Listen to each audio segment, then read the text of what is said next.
Hello everyone, so I'm here with a really simple and easy tutorial on how to mod your PS3. So my goal here is to pretty much just get the basic user who doesn't know anything about like a modded PS3, you know, what the benefits are and everything. And I got with me my wife Katie, and she's going to be asking pretty much any question that comes to her mind about the process. Hi, I'm basic user. Pretty much.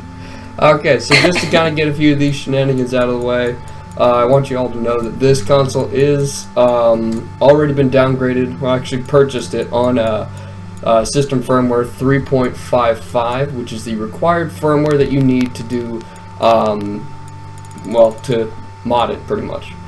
And the reason for that being is 3.55 is the base, if you will, to how all of the jailbreaking methods came to be from a man named Geohot.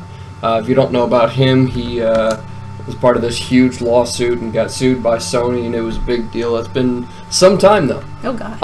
But moving on from that, so pretty much to start off, what we're gonna need is a PlayStation 3 that is on 3.55 official firmware. And the next setup, we're going to need just a few basic files and sorts. So I'm going to switch over to the desktop, and we'll go from there. So the setup for this couldn't be easier. All you really need is this file right here, which is the custom firmware. Now right now I'm using the latest custom firmware. It's 4.81.1 or 0.2, excuse me.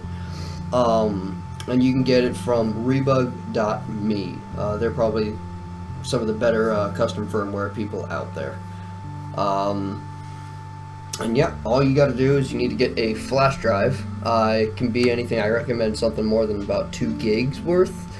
And all you got to do, just come up here, format it, make sure it's FAT32, because that's the easiest format for the PlayStation 3 to recognize. Once that's done, we'll go on in, and from here you got to set up a file structure. So first folder is going to be labeled PS3. Well, Our PS number. might help if I actually did a 3. And then inside of that folder, you're going to have, in all caps, update. So once you're in there, you need to take our custom firmware, drag it right in.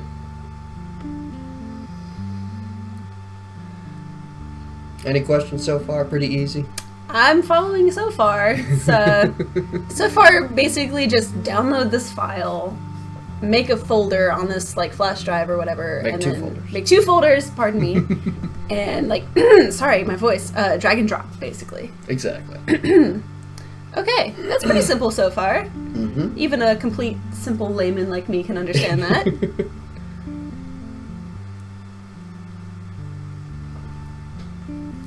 Look at it go. Yeah. Okay, so once that's in here, the PS3 won't recognize it because of the string type. Now, one thing I really love about Rebug is they all they do is like all this extra added garbled nonsense. All you gotta do, rename it, as long as it says PS3 updat.pup. Don't have the E in there just because the PS3 won't recognize it. With just the E? Just the E. It's Oh. case sensitive, which means that it's got to be the proper like title for it. Wow. So there is there's another thing that we can add that actually makes things a lot easier, and I'll go through that later. But it is a program called Webman, and it's used to launch any games that you got backed up. So, and you can just drag that right in, and as soon as we get the custom firmware installed, I'll show you how to install custom packages and whatnot. So, with that, we're going to switch on back over to the PS3 side.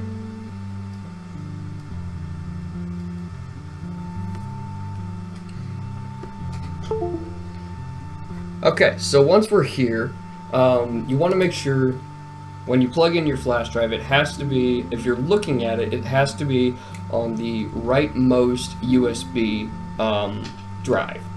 Why does that matter? It matters just based on how the firmware gets written and how this exploit works. The one that's on the left is known as a secondary USB slot because it let me see. The best way that I can explain it is it runs in parallel with the rightmost USB jack, and the rightmost USB jack has higher privileges, and I'm probably fucking that up, and I honestly don't remember exactly why, but it just has to be in the rightmost slot. Got it. So once you get that plugged in on the PS3, we're going to come right over to settings, go all the way up to the top, go to system update.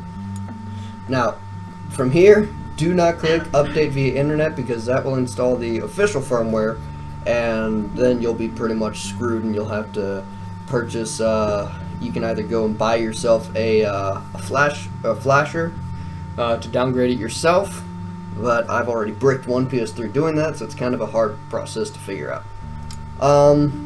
But as we can see, following update data was found, 4.81.2. You will not see this if you are on anything above 3.55 official firmware. So just hit OK, and that's going to take a hot minute for it to install. Yep.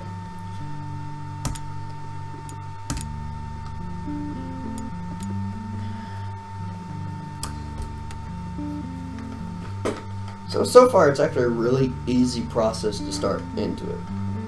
Looks like it. I'm honestly trying to find questions so far, and I'm not really finding anything. So that's a good start. Yep. Nice and easy. I'm guessing we'll get into the hairier stuff in a minute. More or less, yeah. Okay.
So this is the part a lot of people kind of tend to freak out about. This is known as the recovery menu. Do not shut your PS3 off. Because it will go to a black screen for a hot minute without warning. Sometimes the installation bar will finish, sometimes it'll stop at like 80%, and then the screen will go black. There's nothing wrong with your PS3. As long as you make it to this screen, you're in the clear. And what happens if you do shut off your PS3? Like you panic, you know? So if that happens, you could potentially revert your PS3 into a soft brick state, which basically means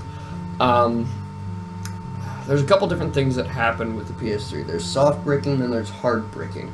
A soft brick is basically when the software gets written incorrectly and your PS3 just will not function based off the software. The thing that's most difficult about this is the fact that whether or not the software is bricked from the hard drive or what's known as the NAND.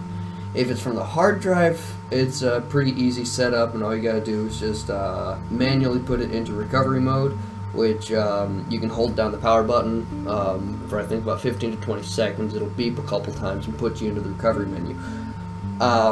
If it's soft bricked from the NAND, then again you're going to have to go and find yourself a flasher so that you can rewrite the NAND manually, and that gets into some pretty dicey territory if you're not familiar with any of that. And services like paying other people to do that for you can get pricey. So, long story short, let your PS3 do its own business until it pops back up. Okay.